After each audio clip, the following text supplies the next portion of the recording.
नमस्कार। कैसे हो? आई होप आप अच्छे होंगे। इस मेगा एजुकेशन चैनल पर एक बार फिर आपका स्वागत है। और हमारी जो सीरीज चल रही थी पॉलिटी के अंतर्गत राष्ट्रपति और राष्ट्रपति में अब राष्ट्रपति पावर्स के बारे में बात कर रहे थे। और इसमें हमें बहुत सारी क्लासें हमने पहले देख ली है। राष्ट्रपति है थोड़ा बड़ा टॉपिक है और राष्ट्रपति से प्रश्न बहुत जगह से पूछने की संभावनाएं बनती हैं, इसलिए हम थोड़ी विस्तृत चर्चा कर रहे हैं। हमने राष्ट्रपति की तीन जो आपातकालीन शक्तियां थी आर्टिकल 352 को पढ़ लिया। उसके बाद हमारा जो चल रहा था वो राष्ट्रपति की जो शक्ति चल रही थी उसमें राष्ट्रपति शासन हम लोग पढ़ रहे थे। राष्ट्रपति शासन आर्टिकल हमारा चल रहा था 356 को हम राष्ट्रपति शासन भी कहते हैं। पूरे की क्लास में हमने इसमें अध्ययन कर लिया था कि जब भी हम 356 उसका आधार बनता है संवैधानिक तंत्र की विफलता, failure of the constitution in machinery. राज्य में अगर मशीनरी फेल हो गई, संविधान के अनुसार शासन नहीं चल रहा, संवैधानिक तंत्र की विफलता है, इसके साथ राज्यपाल सिफारिश करे या अन्य किसी माध्यम के जरिए वो राष्ट्रपति शासन लागू कर सकता है। इसके अलावा आपने एक बात और पढ़ी कि आर्टिकल 355 और 365 भी आधार हैं किसको लेकर 356 लगाने का, यानी जहां 356 लगता है वहां 365 उसका आधार बनता है। अगर निर्देशों की पालना नहीं होती, केंद्र द्वारा सुझाए गए निर्देश अगर कोई राज्य सरकार मानती नहीं है तो इसका मतलब उनके द्वारा जो संविधान में जो बात लिखी हुई है कि वो आदेश दे सकती है, आर्टिकल 365 कहता है। और 365 का उल्लंघन भी अपने आप में राष्ट्रपति की घोषणा है और राष्ट्रपति घोषणा कर सकता है। इसीलिए कई बार ऐसा हुआ है कि जब भी जचा नहीं, राज्य सरकार जची नहीं किसके, केंद्र सरकार की, तो वहां उन्होंने 356 का प्रयोग करके उसको बर्खास्त किया है। आगे देखते हैं हम लोग, जब 356 का प्रयोग होता है तो उसका प्रभाव क्या होता है। प्रभाव क्या होता है, क्या होता है प्रभाव, यानी क्यों लगाया जाता है 356। तो 356 का जो पहला ही प्रभाव वो तो ये होगा कि अब जो है वहां पर जो सरकार है, सरकार को क्या कर दिया जाता है, बर्खास्त कर दिया जाता है। सरकार को बर्खास्त कर दिया जाता है, यानी वहां का जो मंत्री परिषद है सबसे पहले गाज उसी के ऊपर गिरती है। और जब सरकार बर्खास्त हो जाएगी तो केंद्र सरकार के पास में, केंद्र सरकार राज्य सरकार की समस्त शक्तियों का प्रयोग करेगी। समस्त शक्तियां केंद्र सरकार राज्य सरकार की समस्त शक्तियों का प्रयोग करेगी। ठीक है। तीसरी बात अगर आप लोग करें तो जहां संघ सरकार है वो संघ सरकार राज्यपाल के द्वारा राज्य में शासन करेगी। ठीक है। और राज्य सूची के विषय पर जो पहले राज्य विधानमंडल कानून बनाता था उसके ऊपर अब कौन बनाएगा कानून, केंद्र या संसद कानून बनाएगी। ठीक है। एक बात और क्या हो सकता है, राज्य विधानसभा को विघटित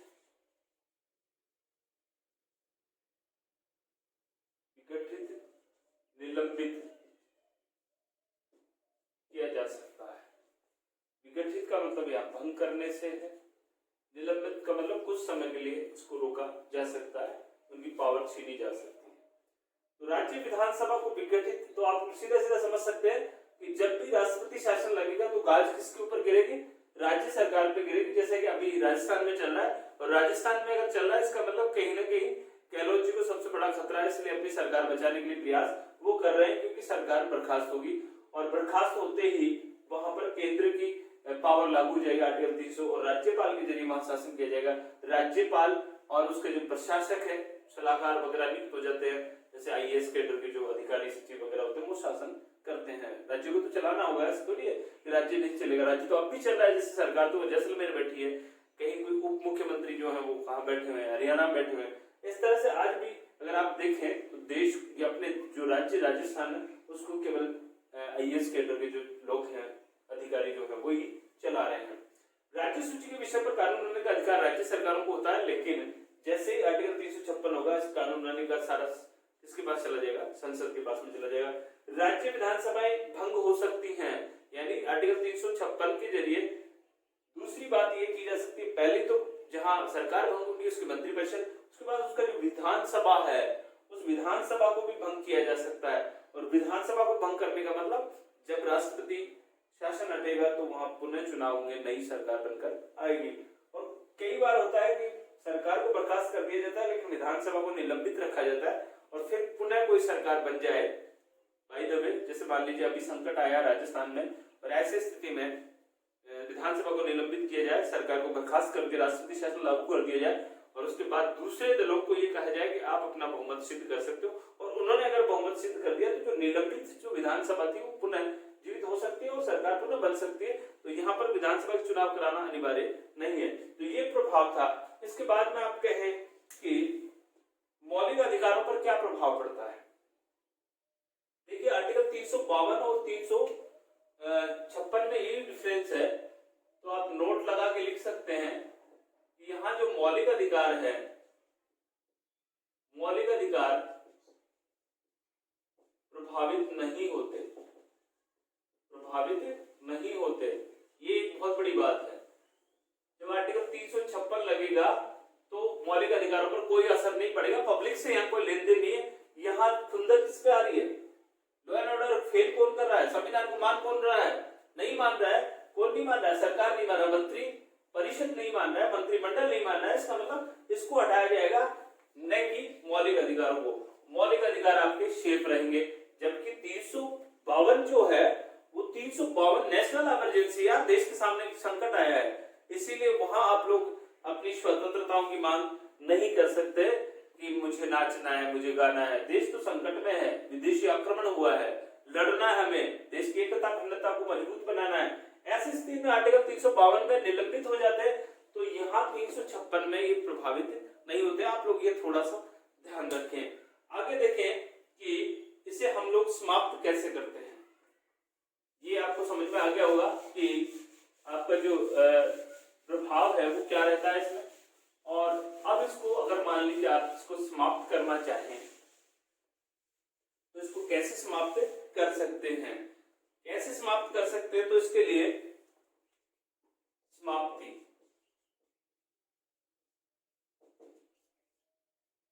राष्ट्रपति घोषणा के द्वारा, राष्ट्रपति घोषणा के द्वारा इसको सीधा सीधा क्या कर सकते हैं, समाप्त कर सकते हैं। संसद की अनुमति लेने की जरूरत नहीं है, चाहे विशेष चाहे साधारण, कुछ नहीं। राष्ट्रपति एक घोषणा करेंगे और जो आपका आर्टिकल 356 से जो राष्ट्रपति शासन है वो समाप्त हो जाएगा। तो सीधी सी बात है, इसमें इस तरह की कोई बात नहीं।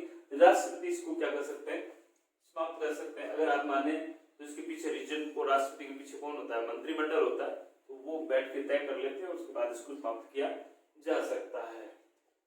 तो ये समाप्ति हो गया, उसके बाद इसका प्रभाव हो गया। अब देखिए आप लोग कि अब तक इसका कहां कहां क्या हुआ है, प्रयोग हुआ है, या ये कह सकते हो कि अभी तक जो इसका प्रयोग किया गया वो कितनी बार किया गया, कैसे कैसे इसका प्रयोग हुआ है। तो देखें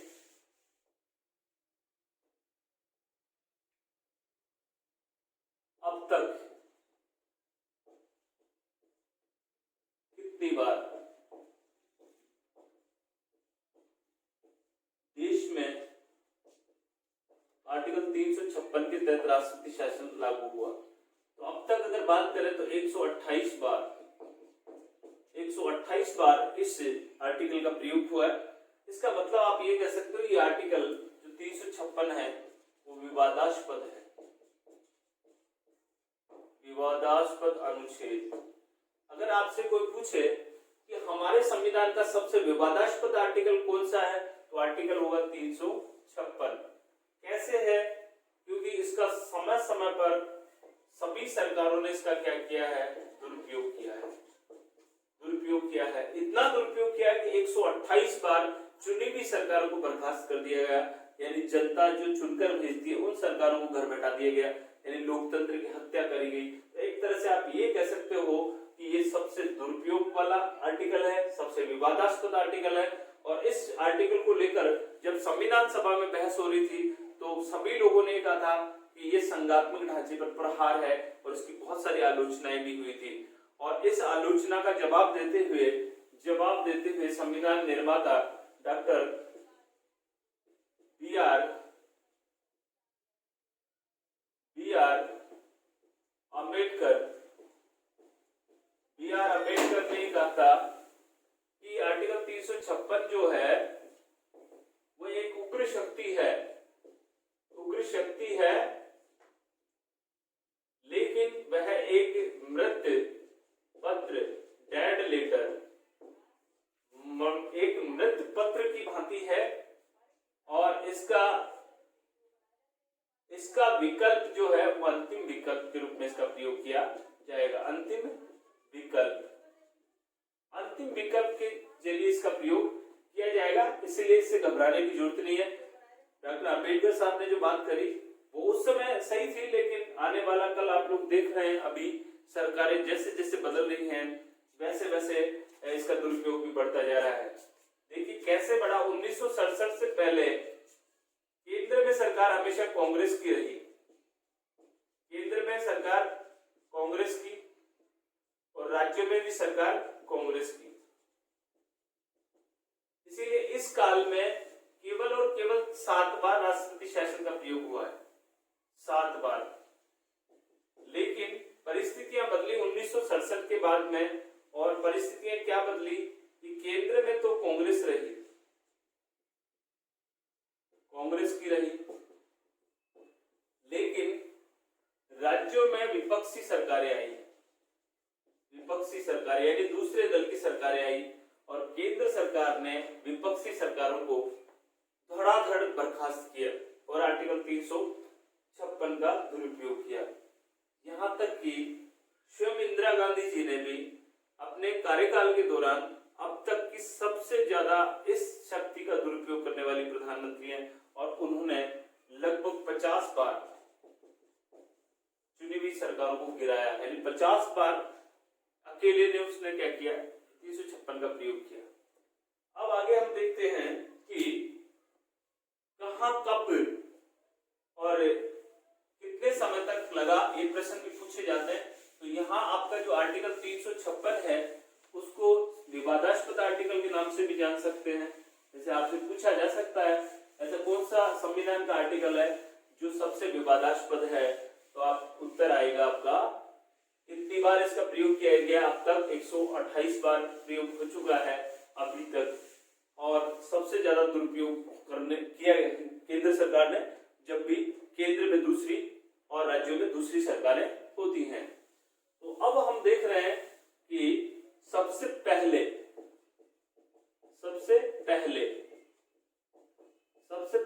राष्ट्रपति शासन कहां लगा, तो 1951 में पंजाब में। ये फैक्ट पूछे जाते हैं। सबसे पहले पंजाब में लगा, सबसे लंबा पंजाब में लगा, लगभग 7 सालों तक लगा। अब आपका प्रश्न होगा कि सर अभी आप बात कर रहे थे अधिकतम 3 वर्षों तक लगाया जा सकता है। तो आप जानते हैं कि पंजाब भारत का एक ऐसा स्टेट रहा है जहां पर आतंकवादी गतिविधियां बहुत ज्यादा थी, और बहुत सामान्य स्थितियां करने में वहां पर 7 साल लग गए लगभग, इसीलिए उसको आगे से आगे बढ़ाते चले गए। तो कुछ परिस्थितियां थी ऐसी पंजाब के लिए, तो उन परिस्थितियों को ध्यान में रखते हुए 7 साल के लिए लगाया गया। सबसे कम, अब तक सबसे कम कर्नाटक कितने दिन के लिए, 7 दिन के लिए। ये तो हो गया अवधि के अनुसार, जैसे बार बार, कितनी बार, सबसे अधिक बार, सबसे अधिक बार, ये तो समय की बात थी, सबसे लंबा यानी समय, अवधि ले सकते हैं यहाँ, सबसे अधिक बार, सबसे अधिक बार यूपी और मणिपुर, यूपी और मणिपुर में लगाया गया 10-10 बार। ठीक है, फिर आगे चलते हैं हम लोग। आपका प्रश्न हो सकता है राजस्थान में कितनी बार, राजस्थान में कितनी बार, तो राजस्थान में कितनी बार, तो राजस्थान की बात करें तो राजस्थान में 4 बार, राजस्थान में 4 बार लगा है।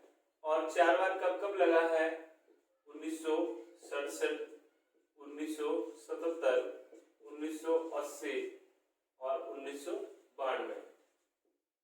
1992 का जो आपातकाल लगा वो आज देख रहे आप, कल हमारे प्रधानमंत्री जी ने जहां शिलान्यास किया है अयोध्या में राम मंदिर का, उस राम मंदिर को बनाने में बहुत सारा समय लगा है, बहुत सारे विवाद हुए हैं। उन्हीं में एक विवाद था 6 दिसंबर 1992 की बाबरी मस्जिद, जो अयोध्या में जहां आज राम मंदिर बन रहा है, वहां पर बाबरी मस्जिद बनी हुई थी, उसका विध्वंस कर दिया गया था 6 दिसंबर 1992 को।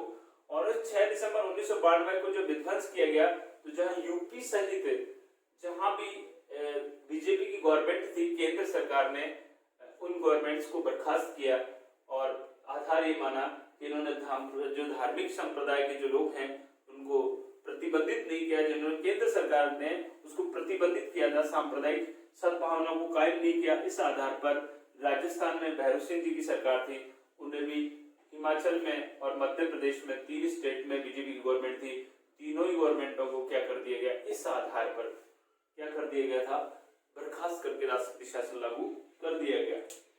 तो यहाँ सबसे अधिक बार आ गया, ये आपको कुछ टॉपिक्स हैं याद करने हैं। सबसे पहले पंजाब में, सबसे लंबा पंजाब में, सबसे कम कर्नाटक में, सबसे अधिक बार यूपी और मणिपुर में, और राजस्थान में 4 बार। और एक बात और कर लेते हैं हम लोग लगे हाथ, अब तक कहां पर नहीं लगा, अब तक कहां नहीं, कहां नहीं, तो यहाँ आपका उत्तर होगा कौन सा, ये अब प्रश्न बनता है। पहला आपका तेलंगाना और दूसरा आपका छत्तीसगढ़, छत्तीसगढ़। ये ऐसे 2 प्रांत हैं जहां अभी तक लागू नहीं हुआ है आर्टिकल 356, जहां तेलंगाना 2008 में बना, वहीं छत्तीसगढ़ 2000 में बना था, तो यहाँ संभावनाएं अभी तक नहीं बनी है। तो ये कुछ कॉन्सेप्ट थे, आपको ध्यान में रखने। आगे देखते हैं हम लोग, क्या इसको चैलेंज किया जा सकता है। जैसे आप देख रहे हैं बार बार राष्ट्रपति शासन लग रहा है, शक्तियों का दुरुपयोग कर रही है केंद्र सरकार, तो इसके लिए क्या प्रावधान है, क्या इसको कोर्ट में चैलेंज किया जा सकता है। तो इसके लिए एक आपको पढ़ना पड़ेगा, सबसे पहले क्या चीज पढ़नी पड़ेगी, सबसे पहले आपको एक वाद पढ़ना पड़ेगा। और वो वाद क्या है, देखिए यहाँ आप क्वेश्चन आपसे यह आ सकता है, क्या आर्टिकल 356, क्या 356 को कोर्ट में या न्यायालय में चैलेंज किया जा सकता है, चैलेंज किया जा सकता है, यह न्याय योग्य है, इस तरह का प्रश्न, तो आपका उत्तर होगा हाँ। देखिए इसके लिए हम एक महत्वपूर्ण फैसले को देखेंगे, और वो फैसला है एसआर मुंबई, एसआर मुंबई बनाम भारत संघ 1994। बहुत महत्वपूर्ण फैसला है। जब भी राज्यपाल, जब भी आर्टिकल 356 की बात आएगी तो उसका संबंध एसआर मुंबई बनाम भारत संघ से होगा। एसआर मुंबई कौन है, क्या है ये घटना, देखिए एसआर मुंबई जो था वो कर्नाटक के मुख्यमंत्री थे, कर्नाटक के मुख्यमंत्री, कर्नाटक के मुख्यमंत्री थे।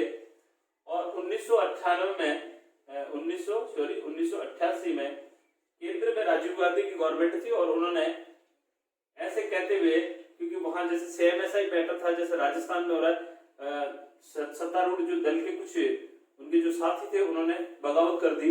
इस आधार पर सरकार अल्पमत में है। इसको आधार मानते हुए 1988 में वहां पर आर्टिकल 356 का प्रयोग करके सरकार को क्या कर दिया गया, बर्खास्त कर दिया गया, कर्नाटक सरकार को। और कर्नाटक सरकार के जो मुख्यमंत्री थे उन्होंने कहा मेरे पास बहुमत है, पूर्ण बहुमत है, मैं फ्लोर टेस्ट करा सकता हूं, मैं विधानसभा में क्या कर सकता हूं, अपना बहुमत सिद्ध कर सकता हूं। लेकिन राज्यपाल नहीं माने और उन्होंने रिपोर्ट कर दी और राष्ट्रपति शासन लागू हो गया। इस बात को लेकर जब वो न्यायालय में गए तो इस वाद को जो नाम दिया गया वो SR मुंबई बनाम भारत संघ वाद है, यानी भारत सरकार और SR मुंबई यानी कर्नाटक के मुख्यमंत्री के बीच में वाद हुआ। तो वहां पर सुप्रीम कोर्ट का महत्वपूर्ण फैसला आया। सुप्रीम कोर्ट का समय लग गया इसमें, 1994 88-89 की बात से ये समय लग गया। हालांकि उनकी सरकार चली गई, उनको फायदा नहीं हुआ SR मुंबई को, लेकिन आने वाले जितने भी सरकारें थी उनको थोड़ी सी राहत मिली। सुप्रीम कोर्ट का महत्वपूर्ण फैसला, और वो महत्वपूर्ण फैसला क्या था देखिए इसमें। इस फैसले में उन्होंने 3-4 बातें कही। पहली बात तो ये कही कि आर्टिकल 356 के तहत राष्ट्रपति शासन न्यायिक समीक्षा योग्य है, यानी उसकी समीक्षा की जा सकती है, न्यायालय में चुनौती दी जा सकती है। तो आज के दिन ये है कि अगर कहीं राष्ट्रपति शासन लागू होता है तो उसको न्यायालय में चुनौती दी जा सकती है। और कारण शायद यही है कि अभी तक राजस्थान में नहीं आया है, तो कहीं डर है केंद्र सरकार को, कहीं न्यायालय में गए और उन्होंने फ्लोर टेस्ट कर दिया इस तरह से। दूसरी बात सुप्रीम कोर्ट ने ये भी कहा कि बहुमत सिद्ध करने के लिए, बहुमत सिद्ध राजभवन में नहीं बल्कि विधानसभा में होना चाहिए, विधानसभा में होना चाहिए। इतनी बढ़िया बात करी सुप्रीम कोर्ट ने। कहा कि आप कैसे कह सकते हो कि इनके पास बहुमत है नहीं है, ये राजभवन तय नहीं करेगा, राज्यपाल तय नहीं करेगा, उसकी व्यक्तिगत राय तय नहीं करेगी, ये बात करेगी विधानसभा। विधानसभा बुलाइए और विधानसभा में अगर आप लोगों की सरकार बनती है तो अच्छी बात है, नहीं तो आपको बर्खास्त कर देंगे। तो ये बात करेगी। तीसरी बात करेगी कि धर्मनिरपेक्षता को इसमें ये बात भी आई, धर्मनिरपेक्षता को हमारे संविधान की मुख्य विशेषता माना गया और इसके साथ अगर कोई छेड़खानी करता है धर्मनिरपेक्षता के साथ में तो बर्खास्त करने का कारण बन सकती है गवर्नमेंट। के बाद ये भी कहा कि केंद्र सरकार इसका प्रयोग करते समय, केंद्र सरकार इसका दुरुपयोग नहीं करे, अगर इसका प्रयोग करती है तो तर्क न्याय संगत होना चाहिए। इस बात का भी विशेष ध्यान रखा जाए, नहीं तो उसको चैलेंज किया जा सकता है कि वो ये बताए कि हाँ इस तरह से इसको लगाया गया है। ये बातें आपको बिल्कुल ध्यान रखनी है। तो ये 4-5 बातें इसके अंतर्गत आई और इन बातों के अंतर्गत हम देखें तो हमारा जो वाद था वो SR मुंबई वाद बहुत इंपॉर्टेंट वाद रहा और आज स्थिति ये है कि इसको चैलेंज किया जा सकता है। आगे देखिए आप इसको लेकर इसका एक उदाहरण भी आया है, उसको लेकर एक उदाहरण क्या है SR मुंबई वाले मामले को लेकर भी देखिए। अभी 2016 की बात है, ताजा उदाहरण लेते हैं हम लोग। 2016 में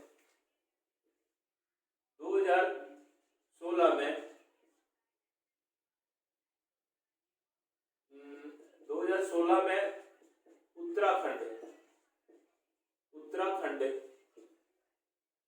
उत्तराखंड व अरुणाचल प्रदेश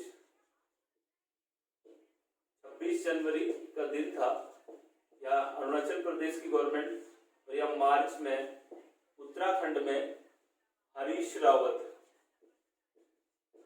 रावत जी की सरकार थी और उसको केंद्र सरकार ने क्या कर दिया, बर्खास्त कर दिया। इस बात को लेकर ये कोर्ट में चले गए और जो उत्तराखंड का जो हाई कोर्ट है उस हाई कोर्ट ने इसके संबंध में फैसला दिया तरह से बर्खास्त नहीं कर सकते और पुनः बहाल कर दिया उत्तराखंड सरकार को, पुनः बहाल कर दिया। जिस सरकार को बर्खास्त किया गया था उसे पुनः बहाल कर दिया गया और एक संजीवनी प्रदान करेगी। इस तरह के मैटर भी इस तरह से बन रहे हैं आजकल। एक आप और देखिए कि दिल्ली और जैसे अभी जम्मू कश्मीर की बात करें तो धारा 370 के तहत वहां पे कुछ इस तरह का अलग से था प्रावधान, लेकिन वहां हम ये बात नहीं करेंगे क्योंकि आजकल वहां प्रावधान बदल गए। तो यहाँ हम दिल्ली की बात करेंगे। दिल्ली में क्या स्थिति बनती है? देखिए, दिल्ली में आर्टिकल 356 का प्रयोग नहीं होता। एक बात ये आपको ध्यान रखना है, वहां राष्ट्रपति शासन लगता है लेकिन आर्टिकल 356 का प्रयोग नहीं होता।